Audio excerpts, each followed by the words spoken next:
Fundur settur í bæjarstjórn Akureyrar 3. október 2017. Þetta fundur númer 3420 og 15. fundur ársins. Fyrir okkur liggur dagskrá í 8 liðum.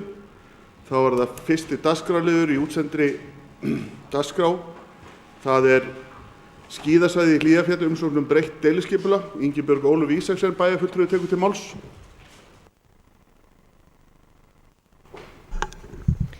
Forseti, ágætu bæjarfulltrúar. Ræða 7. liði fundargerð skipulagsráðs frá 27. september síðastliðnum. Erindi þar sem Guðmundur Karl Jónsson fyrir hönd skíðasvæðisins í Hlíðarfjalli sækir breytingu á deiluskipulagi skíðasvæðisins í Hlíðarfjalli. Skipulagsráð heimilaði umsækjanda þann 13. september síðastliðinn að leggja fram tillögu að breytingu á deiluskipulagi. Tillagan dagsett 27. september 2017 og unnin af Ómari Ívarsinni hjá Landslagi ehf. Leitað var umsagna á grundvelli dragað skipulagsbreytingu. 4 umsagnir bárust.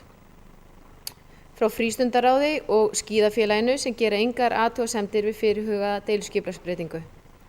Minjastofnun Íslands. Engar fornleifar þekktar á umræddu svæði og því ekki gerðar athugasemdir við fyrirhugaða breytingu. Veðurstofa Íslands. Veðurstofan hefur áður gefið umsókn varnir fyrir lyftuna í bréfi dagsettu 7. júlí 2017 til forstöðumanns skíðasvæðisins. Veðurstofan telur að varnirnar sem lagðar til fyrir lyftuna veiti fullnægjandi vörn til þess að öryggi skíðamanna verði viðunandi og í samræmi við reglugerð hættumat fyrir skíðasvæði nr. 636 frá árinu 2009. Forsenda varnanna að fylgst verði með stöðugleika snjóalaga ofan lyftunar og að snjóflóð verði sprengt niður úr upptakasvæðinu þegar dýpt nýsnævis nálgast 1 meters. Bent á að lyftan auðveldar aðgengi skíðamanna að skíðaleiðum sem snjóflóð geta fallið yfir. Nauðsynlegt að öryggisáætlun fyrir skíðasvæði taki mið af þessu og tryggi öryggi skíðamanna á skipulögðum skíðaleiðum með fullnægjandi hætti.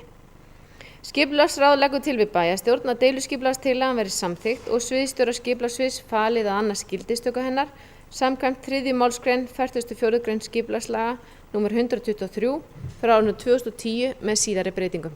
Takk. Bæjarfulltrúi Ingibjörg Ólöf hefur lokið máli sínu, orðið laust. Þar sem enginn hefur hvatt til hljóðs, göngu til atkvæðagreiðslu, þess að geta samþykkt framkomna tillögu við sem skefið merki. Það samþykkt samhljóða með 11 atkvæðum.